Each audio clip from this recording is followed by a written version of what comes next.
Hello and welcome to today's Roundtable Death Café event. My name is Sarah Kaskaden-Bechtel, pronouns are she, her, and I am the program director for the Completed Life Initiative, and I'll be your host today. At the Completed Life Initiative, we promote self-determination and dignity at the end of life. If you are new to our event programming, please feel free to explore our video archives on our website, www.completedlife.org, after today's event. We would also like to thank Reimagine End of Life for co-hosting this event on their summer calendar.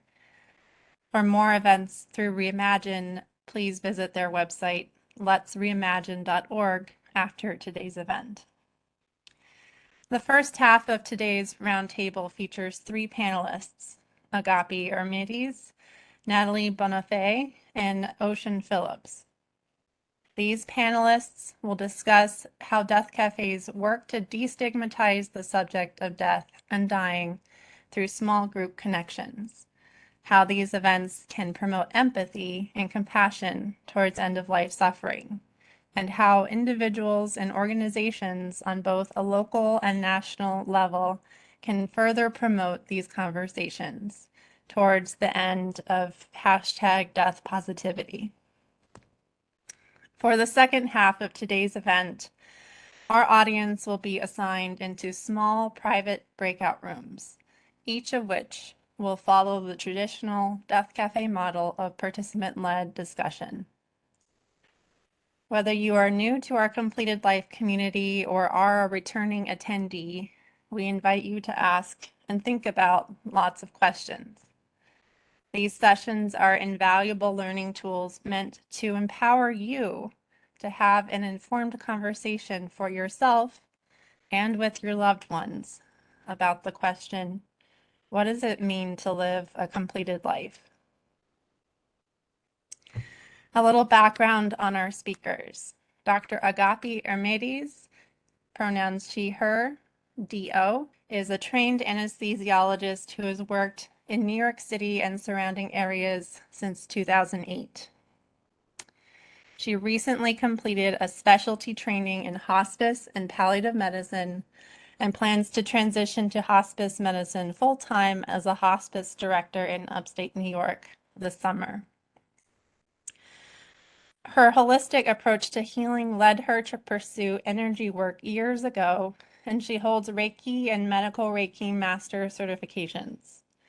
Throughout her career, she has also been involved with several international humanitarian efforts, including the refugee crisis in Greece in 2017. Dr. Ermides has had a long-standing interest in end-of-life work and is a trained end-of-life doula. She's facilitated virtual death cafes at the onset of COVID-19 for a year to lessen the traumatic impact on people and fellow healthcare workers. She is a passionate advocate for raising death awareness and acceptance and engages in conversations on various online platforms. In the future, she envisions running a nonprofit where she may be able to help people who are isolated and of marginalized communities. For example, unhoused, substance use disorder, LGBTQIA+, have access to a dignified death. So Nathalie Bonafé, PhD, is a women's health advocate in private practice, offering individualized education and coaching. She specializes in midlife, specifically menopause and end-of-life transitions. Nathalie is passionate about supporting women holistically in terms of physical and emotional vulnerability. She believes in science, kindness, empowerment, inclusion, and self-determination. A native of France, Nathalie is a trained molecular biologist who explored human biology and health as a biomedical research scientist for 25 years. In 2015, at 47, she had outgrown her corporate suit and tapped into her purpose to serve her community more directly and holistically with full authenticity, and that's when she started building her own enterprise. In 2017, Nathalie created a gentle A Gentler Parting LLC. Since then, she has been working with a variety of individuals and families in person and also remotely during the pandemic as an end-of-life doula and transition coach. She has gained her experience and reputation through numerous trainings, certifications, and collaborations in end-of-life care and elder care, 5 years as a direct care hospice volunteer. She is a member of the National End-of-Life Doula Association, a pro bono grief doula with the National Hospice and Palliative Care Organization. Serves on the End-of-Life Doula Council, and she has been hosting Death Café discussions for 4 years, both in person and remotely, and speaks publicly in libraries, but also at conferences, universities, and other panel discussions to demystify the role of end-of-life doulas in healthcare. Last but not least, Ocean Phillips, pronouns are they, them, PhD, is the owner of Sacred Homecoming Journeys, where they offer contemplative care for those seeking peace on their homecoming journey as a humanist, chaplain, and end-of-life navigator. They were a postgraduate student at Mary Knoll Theological Seminary and received a Master of Divinity degree from Unification Theological Seminary. They are an INELDA trained end-of-life doula and a founding member of the International Association of End-of-Life Doulas at INELDA LGBTQIA2S+ Advisory Council. They received a certificate in integrative thanatology at the Art of Dying Institute from the New York Open Center. They are also a proud member of the Association of Death Education and Counseling, ADEC, and a volunteer education ambassador for SAGE LGBTQ Advocacy and Services, co-chair of the Unitarian Society of New Haven's LGBTQ Task Force, and a co-chair of the New Haven Pride Center Rainbow Elders Affinity Group. Welcome to our panelists, and welcome to you all. And for those of you tuning in, thank you so much for being here. Let's begin. Agapi, let's begin with you. Regarding the question, why are death cafes significant, and how death cafes can work to destigmatize the local, national, perhaps global conversation around dying and death. What are your thoughts? Hi, everyone. It's very nice to be here. Sarah, thank you for the introduction. It is a very important question. Death cafes are important. They're so important for so many different reasons, right? But I think one main reason that I have seen over and over again is that people simply lack a space to come together and talk about it. I've known so many people that have just come to me because they know that I'm comfortable talking about death and dying at any moment, anywhere, no matter what I'm doing. I will stop and talk about death and dying. And they've told me, you know, I have no outlet. And this is including physicians. And they are so overwhelmed by the fact that they have all these fears, all these concerns about their own mortality, and just simply nowhere and no one to go to.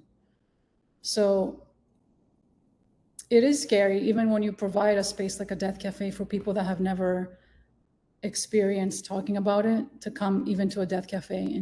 But once they come, they want to keep coming back. And that's something that I have found, is that it opens a door and it gives people inspiration, and it gives people, they lose the fear of that initial, breakthrough of just approaching the subject. I mean, people tell me that I love my husband or I love my wife, and they just are not a person I can go to for these discussions. So there really is a need for a space, whether it's virtual or in someone's living room, where it all started probably, where people can come together and be heard and also express themselves. And I can let other people pitch in, but this first question is very much tied into the second question. How do they help destigmatize local and national conversation?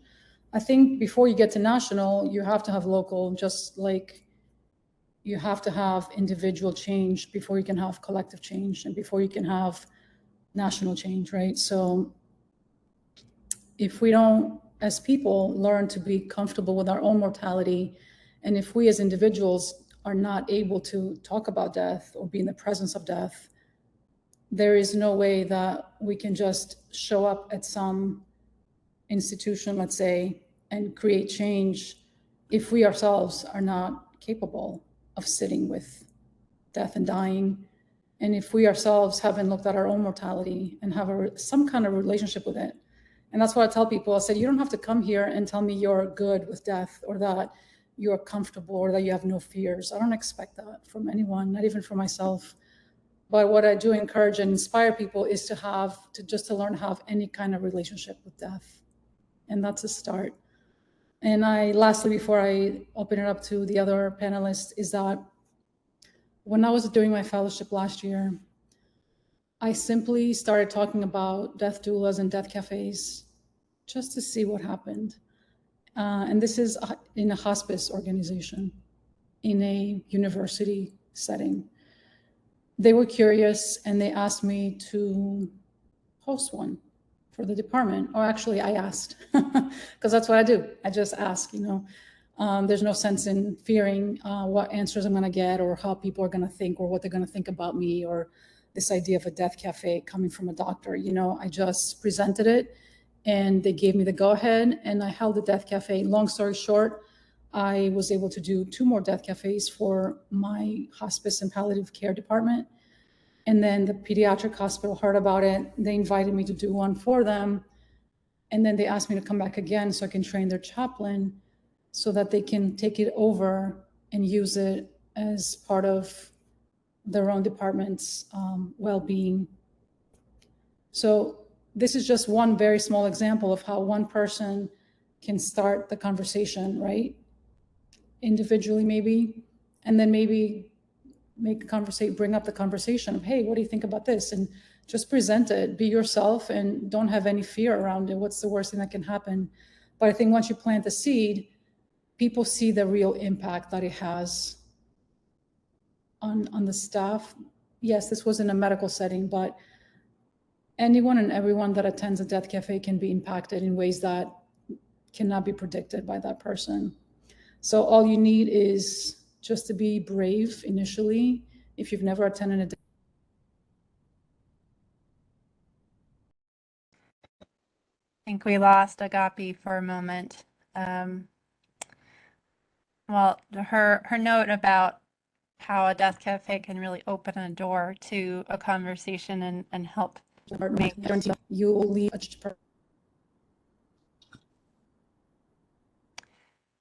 just getting some feedback from Agapi, but thank you so much, Agapi, for your opening statement. That's a beautiful way to get us started today. So turning to Nathalie, I'm curious, building off of what Agapi has just shared about how death cafes can open a door to these incredible and important conversations, and how she herself would pitch the idea of let's have a death cafe. I'm curious, in your experience of years of running death cafes, what main themes stand out as significant takeaways from these gatherings? Thank you, Sarah. I loved what Agapi said. And I'm thinking about how to, add to it. And before I get into the significant takeaways, let me just add one thing about what I've learned about the death cafes and why they're so important too, is that I think, in addition to what Agapi said, I think they're important because they have the potential to help us all rediscover what it is to be an ever-evolving human being. Being vulnerable, authentic, and fully present with our own bodies and minds. We learn to appreciate others' most intimate stories without judgment by practicing deep listening. And I mean, it's universal. The deep listening is about the process of listening to learn. Listening to learn, not necessarily listening to respond, as we are normally, programmed to do. So it really requires a temporary suspension of judgment, the willingness to receive new information, because everybody is afraid. We're all afraid to die. I mean, it's just, so how can we talk about it? So what I've learned in the years of hosting monthly Death Café, so I've done both in person around really following, the design of the cafes, both in person, around cake and tea or coffee, and also virtually, since the pandemic, where when you talked about national, local, which I did, national conversations, but also global, by having virtual Death Cafés, people were able to join literally from all over the world. I mean, all over the world. And I've learned that, I've learned to practice being more fully aware and what it is to be fully alive. So when we feel that, it's kind of fitting. It's like we talk about death and we talk about being alive. And so that's where we get to be able to be more comfortable with the subject. So here are a few things that come regularly. First, we talk or we don't talk. Sometimes there is silence. There is silence. There is a lot of power in silence in a group. And that makes me talk about the love of others, as the Greeks would call Agapi love. So you see, we're going full cycle. The Agapi love is something that we get to talk at Death Café. And if we don't directly talk about it, we feel it. That's a takeaway. Safety. Remember, I mean, I used to be absolutely petrified. I'm not afraid to talk about death, but I'm afraid of public speaking. So that's my joke all the time. But I could not really do it fully if I did not make myself feel safe. So I had to practice all the things that I guide people to do in Death Café. So I feel safe. If I feel safe with all my vulnerabilities, then I can create a space where I can guide people to feel safe. So it means, of course, safety. It means the theme also of trust, trusting, and how do we do that is by being fully present and vice versa. I've had all sorts of people come, from very young, probably teenagers. I've had teenagers. I had this little girl who came when she was 12, and that is leading us to talking about what she brought up is the notion of grief and rituals. She was asked, what do you have to say about this? And she had lost her mom very young, and she explained to the group at 12 years old how a movie inspired her, Coco, to create rituals, for dealing with her mom's grief. So grief, rituals. I've met people from all the continents, all ethnicities, religions, beliefs, genders, and as I said, ages too. There were some people with life-threatening conditions, so they like to talk a lot about, what is it, what can I do, because I'm afraid to ask for help. How do we ask for help? Those are the questions that are very, that come very often in the cafes. I've had young adults talk about, especially during the pandemic, talk about losing dozens of friends of overdose. Where can we talk about that? Where can we talk about that? I've had Vietnam veterans talk about what it is to be in a war, and I've had people who struggled with having suicidal thoughts in a very profound way. But we also so there is a little bit of talk about religions, but not much, I find, but a lot of energy. And what people need to know too, and what I've learned is that just people want to feel heard. They just want to feel that they're welcome, they can share, they can feel safe from judgment. And you'll be surprised to know that at cafes, yes, we can cry together, and we've done that. Remember that woman from Africa? No, it's not from Africa, Haiti. And she was telling us about how her granddaughter died. And it was horrible, and we all cried and prayed and hugged because it was in person. But we also sing, we also read poetry, we also joke. Some people pray, and we laugh.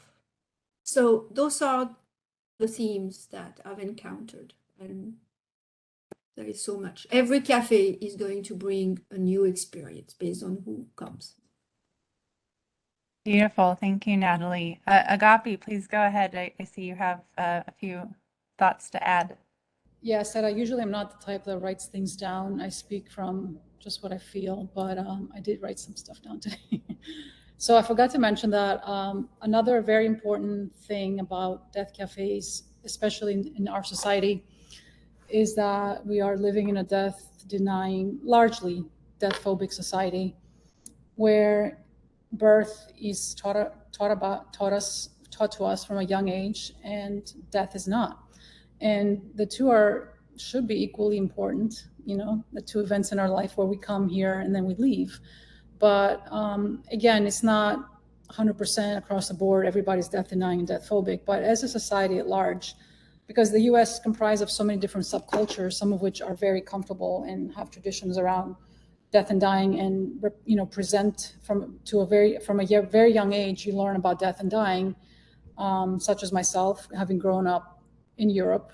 And maybe that's the reason. I have no idea why I'm so comfortable. I have been comfortable with death and dying for a long time, but if we don't raise a culture that is comfortable talking about death and dying from a young age, the adults that are, the result of children who were never exposed to the conversations, or whose questions were turned away because we don't talk about that, are going to be adults that are not comfortable and who are going to be perhaps terrified of, their own death or other people's death, and not know how to cope, how to be in that space. And they may be the ones that are terrified to come to a death cafe, right? But still curious enough. And the second part of that is that people are surprised that in the medical field, we as doctors and nurses, I can't believe you guys are not comfortable with death and dying. You don't know how to talk to a patient. You don't know how to talk to a family member whose son lays there on the bed dying, and you're a doctor or you're a nurse and you don't know how to do that. I mean, unless you're in the hospice or palliative field. I had colleagues of mine in anesthesia before I made the switch. When they found out that I was going to do this training, they literally would stop in their tracks and look at me and say, "What? You're gonna study hospice? Why? That's so depressing." This is coming from medical staff. So my point here is that who are physicians? Who are nurses? They're people. They're humans, right? So if these humans grow up in the same way that every other human grows up, without having the exposure to the conversation about death and dying from a young age, why should they grow up any differently just because they had medical training? So the importance here is that it's super important for all people not just doctors and nurses and other clinicians. So the conversation that I encourage when I speak publicly is, yes, it's very important in the medical field, in the medical sector, for this to become a thing, but it should not be separated from the general public's education on death and dying. So I don't just go out and talk about and encourage conversations and educating the public from a young age just because they're gonna raise doctors. I educate because doctors are humans and nurses are humans, and we don't know what the little person's gonna become, right? So it should be the same among all humans. And I do encourage conversation that death and dying conversations should permeate our schools and families, of raising young children. So that's all I wanted to share in addition to what I shared earlier. Thank you. Thank you, Agapi. And to your point about really embracing conversation around dying within our culture more broadly, starting at the individual level and perhaps portraying more in TV and film, could, as Nathalie mentioned, the 12-year-old who had a notion about dying from the film Coco. That's a beautiful way to introduce to younger children. So I want to turn to Ocean, and we have a graphic to share as well to go along with his thoughts. But to set up the graphic, essentially, this Roundtable Death Cafe is somewhat of a departure from the traditional Death Cafe model that comes from Europe. It's not just a Death Cafe. We have a panel discussion as a prelude to the virtual Death Cafe to engage, some critical thoughts and perspectives from Agapi and Nathalie and Ocean about their experience in doing this work. And so on that note, it's more of an adapted model of the Death Cafe. So to that, how can the adapted Death Cafe in the form of today's roundtable with the added panel discussion change the experience for participants in the Death Cafe? Then Ocean, please remember to unmute. Thank you for the question, Sarah. And thank you to the Completed Life Initiative for creating this space and for all of you that came to join us here. I'd like to begin, first of all, with just sort of saying how much I've learned in preparing for this webinar. I learned off the Completed Life Initiative.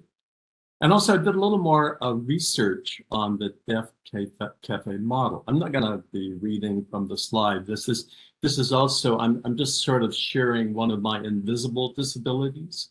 I have difficulty following oral conversation in a context like this. If I'm in an environment person to person, I can read body language, I can connect in that way.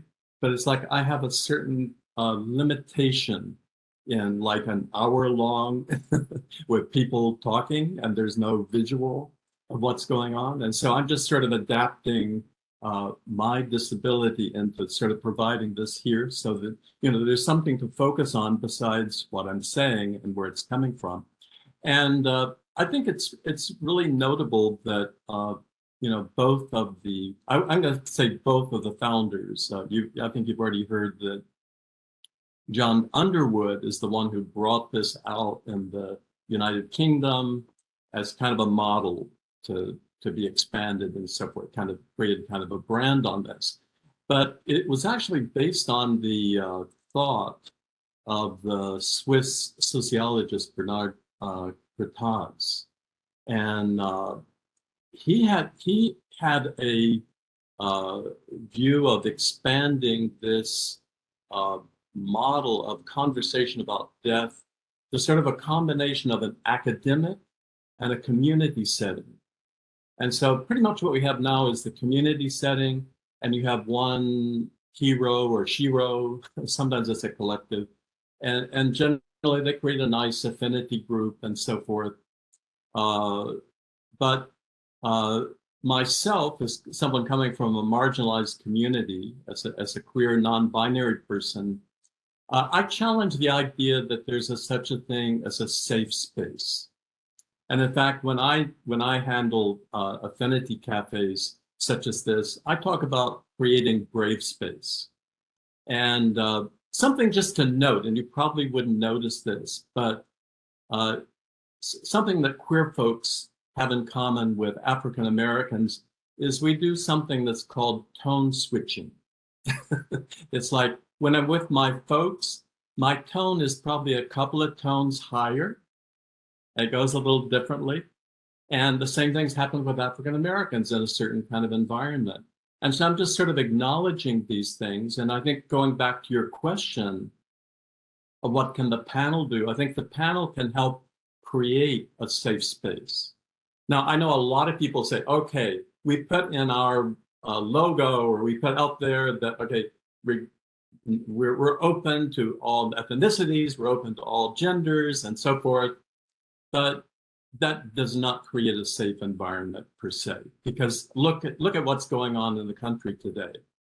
And I think that just the fact of what's happening to marginalized peoples, it's kind of like in this country, we were totally ignorant of what was happening to African Americans. You know, it's like if you surveyed sociologically white people's feeling of how far we've gone in equality and equity, that you would say that, wow, we've done amazing progress. But if you talk to the African Americans, they say very little change, too slow, too late. And it took the 2020 kind of uprising, Black Lives Matter, to sort of awaken us. But we're still not really there.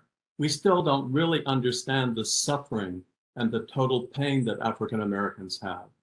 And I think that's the way it is with many marginalized groups. So I think a panel discussion helps before people come into the room and before we discuss, that we can open some of these issues and some of the things that people are experiencing in society. So I'm going to finish there, and the next slide is actually for the next question. So I'll leave that as my first response. No, let's go ahead and dive in, Ocean, if Okay. you may. Well, So to that point, you know, you bring up an incredibly important point about how we may assume as a society that a space may be safe when in fact it's not necessarily safe. And I really applaud you for introducing the term brave space. So to bring that a little bit further into the spotlight here today, I'm wondering, how do our identities inform the way we intersect with each other in the context of the brave space of talking about dying, death, and within our Death Cafe conversations? okay, thank you. And this is really the area that I sit in and at home in, is, you know, I call it the queering of death. And I'd just like to also mention that just being in an LGBTQ plus space is not safe. You know, that it's not as though everyone in marginalized group is already woke and anti-racist and inclusive. You know, that we have sexism and racism in the LGBTQ community that needs to be dealt with, and so forth. But I think, and one of the things that I'm also a SAGE National Education Ambassador, is a long title, I have to remember. And part of what I do is go into hospitals and hospice. And usually what I get from people is that, oh yes, you know, we have to get federal funding. We don't discriminate. We don't, you know, we're open to everyone and so forth. And so, and they're sort of looking at, you know, did we do something wrong? Why are you here? But then I ask them, okay, well, how would you handle a Black trans woman coming in for hospice? And I said, well, we would be open, but I don't know, what should we do? And I said, well, that's not okay. It's like, you really need multicultural competencies. You need to understand what, you know, so it's like we all die in a very similar way. However, people in the queer community have very different experiences, even just the family. Their family may not be accepting to them, they may not be out to their family, and they have a chosen family. They may be polyamorous and not monogamous. And all of these factors have a bearing upon how death is handled and treated, and we look at how, the gender revolution that we've gone through. And I'm a sociologist, and it's like, forever was teaching the difference between sex and gender. But really, I have to credit Generation Z, especially, to really opening the gateway. Because still, in most people's mindset, is a binary mindset. There's only two, you're male or female. So let me know who you are. Which one are you? Sort of thing. That's the level of mindset that people are, and not recognizing that historically, many cultures had three genders.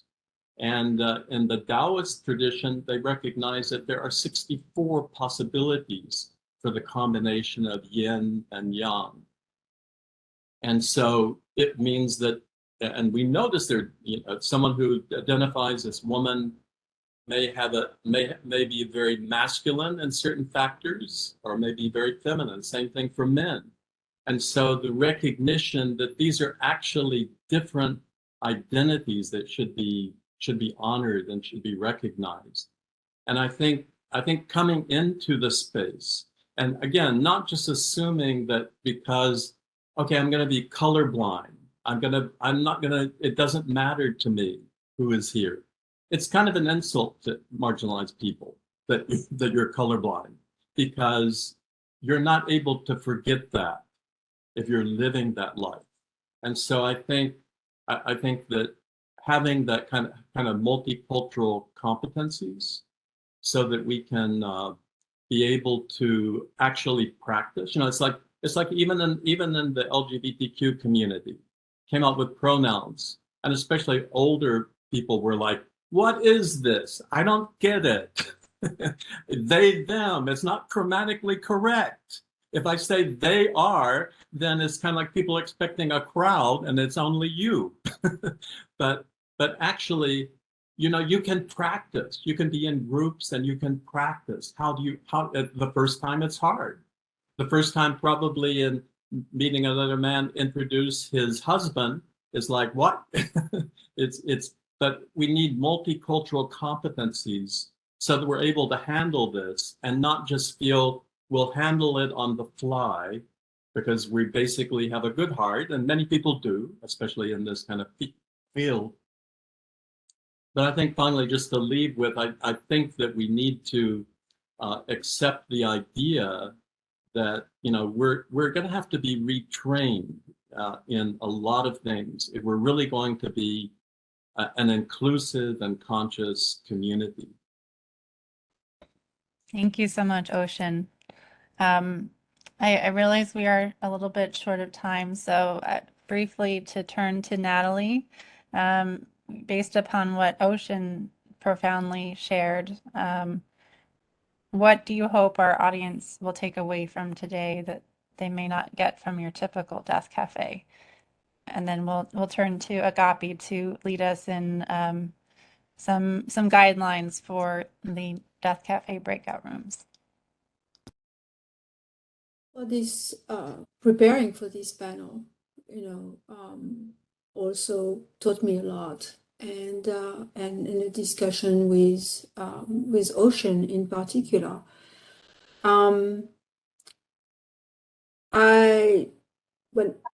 I hope, let's make it short. My hope for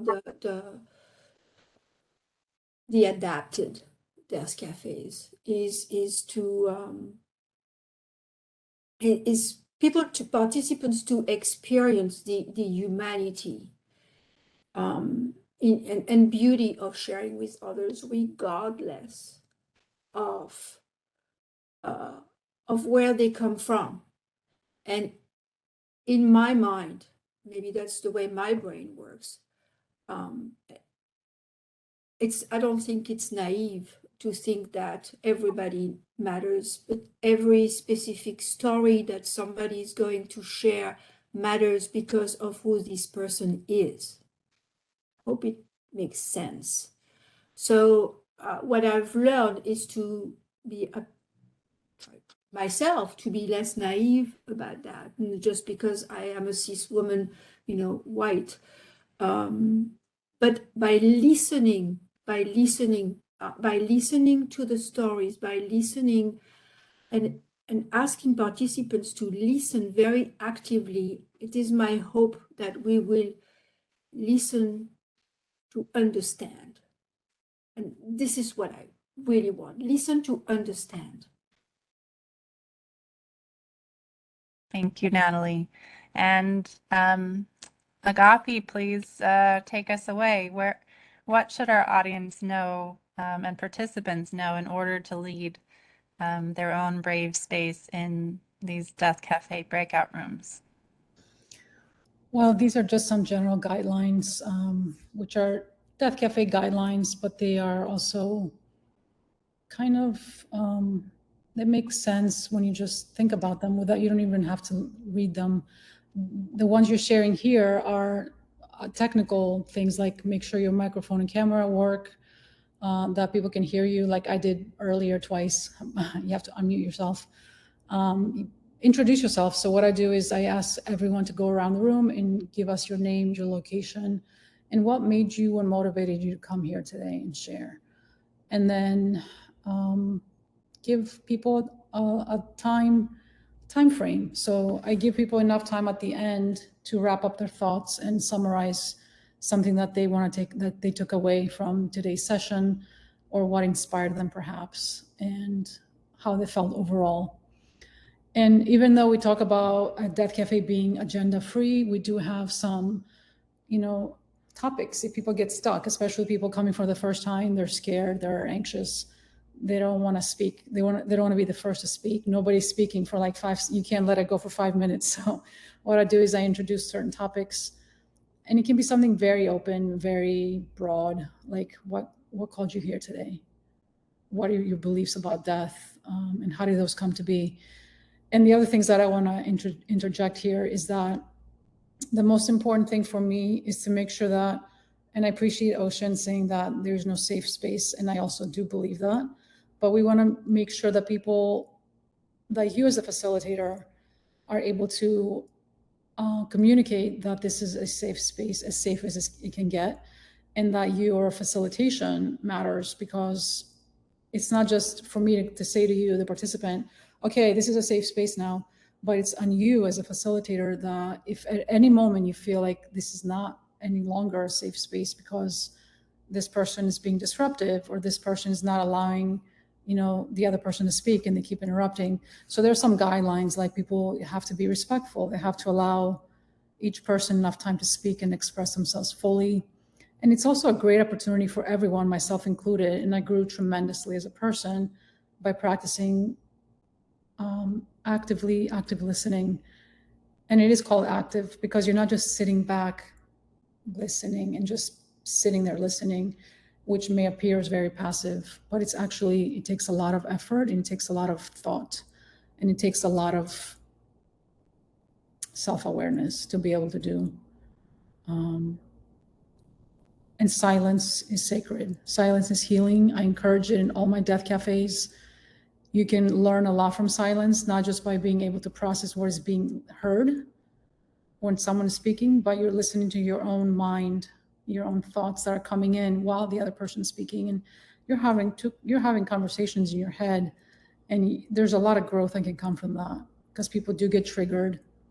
People get anxious when they hear something, for example, and then you get to sit with that thought and think to yourself, well, why am I having this thought? What can I do about it? How can I grow from this? So be present, create a safe space, and great facilitation is very important in controlling the flow of conversation, but also protecting the space. Thank you, Agapi. Thank you all so much for your incredible thoughts and insights today. And we'll circle back after the Death Cafe into the main room for a close. Without further ado, let's dive in.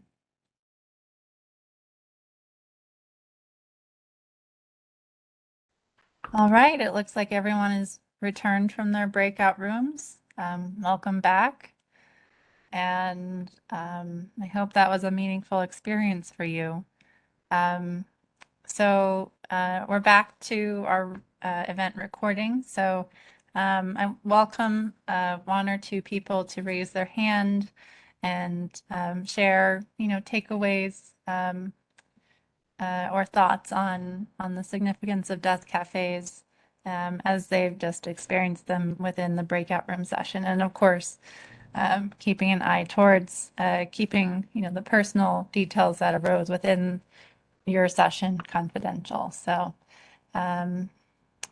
Julie, let's go ahead and unmute Julie, and please go ahead.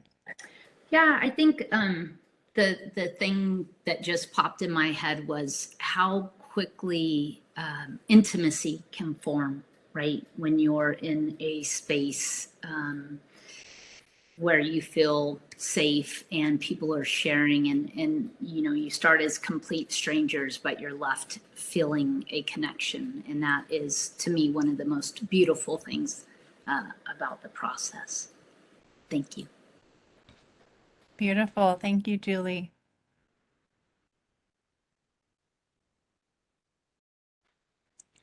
And Monica, let's go ahead and unmute Monica, and please go ahead.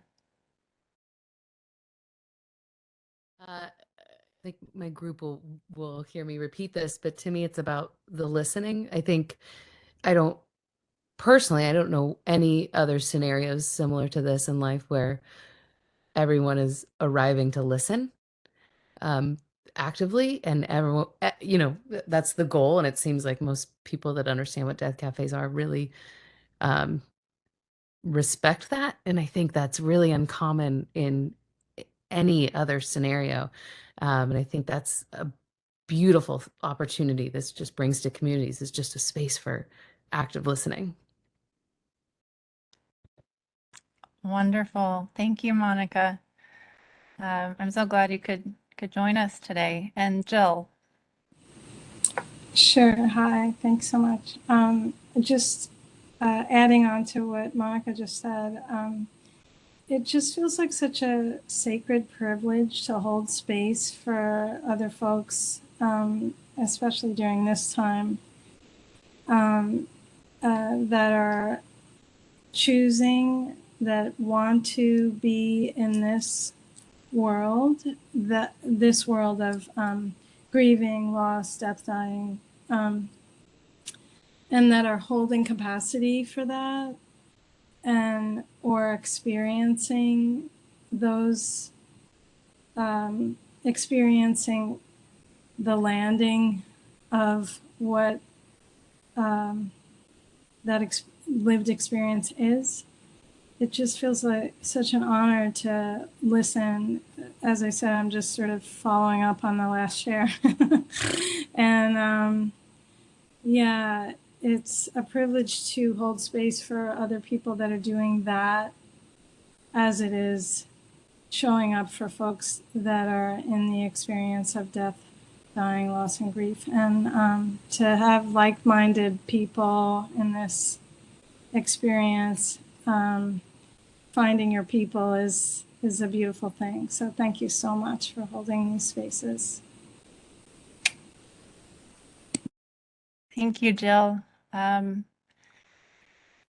I'll just conclude with the thought that, grappling with these important issues surrounding mortality and what it means to be human and what it means to live a completed life really speaks to the life-affirming nature of this work. And it's an honor to be doing this work and to be able to invite all of you here together today to talk about that, and especially to our panelists, Agapi, Nathalie, and Ocean. Thank you so much for joining us. I really want to conclude today by thanking you all so much for joining us today for today's roundtable and our virtual Death Cafe. And please don't be shy. Stay in touch with us. We welcome you to further Death Cafes in the future. And please stay in touch with us. You can reach us via email at info@completedlife.org. Visit our website, www.completedlife.org. After the event concludes in a few moments, we also invite you to follow our panelists. Agapi can be found on Twitter at AgapiLove7, AGAPILOVE7. Nathalie can be reached through her website, www.agentlerparting.com. And Ocean can be reached through their website at homecomingjourneys.com. And a shout out as well, once again, to Reimagine for collaborating with promoting our event today. And you can check out their upcoming event schedule as well at letsreimagine.org. So unfortunately, we are out of time for today. But again, a big and hearty welcome to all of you who can now step out into the world to continue to have these conversations. And that's an invitation, and you're welcome to launch and to carry the conversation forward. So thank you so much for participating and your interest in today's event. And to our esteemed panelists, thank you again so much for joining us today and providing such a meaningful conversation and event. So until next time, be well and best wishes. And we look forward to welcoming you back again very soon.